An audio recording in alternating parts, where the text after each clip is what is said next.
biye juin kalo kile mugan ani fly samba flani mugan ani kile aw munu ma fly sanga na ka wakati anga bololo kanala mali kona ya kata se mali ko kanama ambe aw befu aka wakati o chugala aw ka kuna foni ni o wati sele mali kuna foni.net ale jabaraninga ayaw bismillah.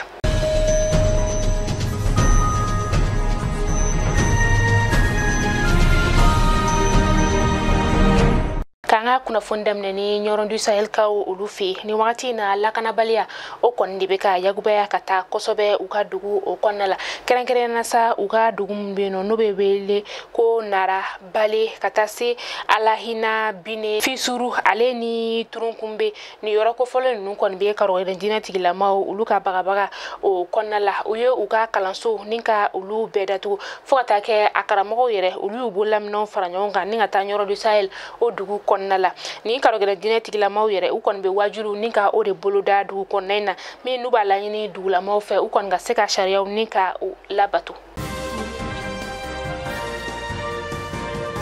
kunu tenen juin kalo kile muga ani kele français ka wolo masri tabo no ye force barkani sa ulu koni bingani wale tara ninka uka bolma fe ni natara do njana ni mugu jugu tumbe ola na prena nuka bolma fe oye ayira la ka fo uka nyama ofesa ko français ka wolo masri tabo kata se male uka finitigila gansan masa ulu koni sabakoro jogina ni mugu jugu imprene nuka bolma fe mamunu koni nu ulu jogina uyu tatila ninga tanu ye gaw lapitani sola.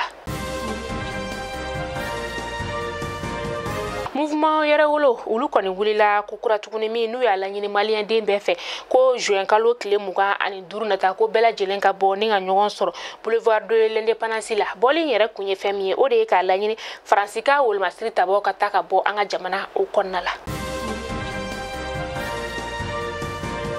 ma maro fentigi do ulu ye bingani wale ta ninga lika uka sous-préfet ka o segere kunu tene akera nege kanya tan wakati kata se nege kanya tan kele o wakati masa sous-préfet re aleni aka régisseur o ma flale tumbe nyogon fe ni ma nunu yere sa u koni ye nunu bo uka bolma fense nani kono ni o suguya ye katikati u bole o kono wakati mina sa dugula ma ulu koni debali bana kosobe ka sababu yake ni ma fla nunu uye uni ninka o kisi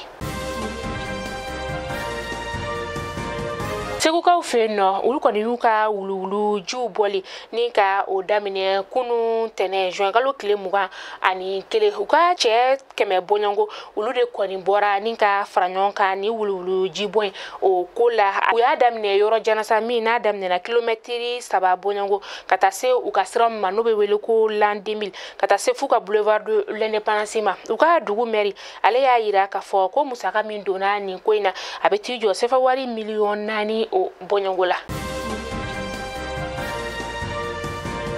baflabe msodo ale koni de ye jikala ninka o bon a fruche ka karido juin kalo kile muga samba flani muga ani kele akera lambidu alebe ulia sigida ola ni dugu flabele jelembe baflabe o laminina mauka fola sa ko muso ngoni a chesebe koro jogina a jogini koni sa akono fukata se anyira majikala koni dadigike ni yoro fla ko folena muso nyere nyiningale sa ko mina ayeninke akono masika kumala jolin kelen yere fo mi mesika yera ka fo ayeninke furuche nyere shibeti jo san biduru ola den saba de bani muso inche u koni ye furuke abe san chama bo chen yere sa uyata kunu tenen juin kalo kile mugani kele ni gatana ikitakaw feno wala sa abe seka furake ameto baflabe kele na halibi musomani san saba ale tora bakoyi baji ola karidu juin kalo kile muga bakoyi albe solinta alebe ulia sigida ola ni bela jele baflabe o laminina mauka fola sa ko den yere kana koro ule kuntakara baji la kubetu ko fitrida o wakati o koni ashu koni labora jila erdamadama o kofe uye a sudo o yoro kele na o wakati kele infanana Amita ko kan kibaru la Côte d'Ivoire ka jamana kɔnɔna la sa Laurent Gbagbo ale kɔni ye furusa sɛbɛn ni ko o laɲini a furumuso fɛ ni o ye Simon Gbagbo a ka sɔrɔla donbaw kɔni ye ni kuma ye ni k'a fɔ ko kabini kunu juin kalo tile 21 san 2021 ni furusa sɛbɛn in kɔni ale dira nga k'a fɔ ko Laurent Gbagbo ana furumuso cɛ sa kɔni tun ye furusa ni ka o laɲini a fɛ sɔrɔ a ma kɛ kiri ani wɔyɔ muso ale yɛrɛ kɔni ma sɔn o ma ka ladɔniya k'a fɔ ko Simon Gbagbo ani Laurent Gbagbo u kɔni furula kabini san 1989 Konakirikaw tun kelen do ka u ka dugutaga siraw ni ka u datugu Senegal la Guinée Bissau fo ka taa se Sierra Leone ma septembre kalo tɛmɛnen o la ka kɛɲɛ ni u ka jamana ɲɛma kalafili koɲaw ye a yirala k'a fɔ ko ni sira datugu in kɔni sababu kɛra fɛn min ye o de ye lakanabaliya min ni a bɛ dugu olu kɔnɔna la walasa basigi o bɛ se ka na u ka jamana kɔnɔna la.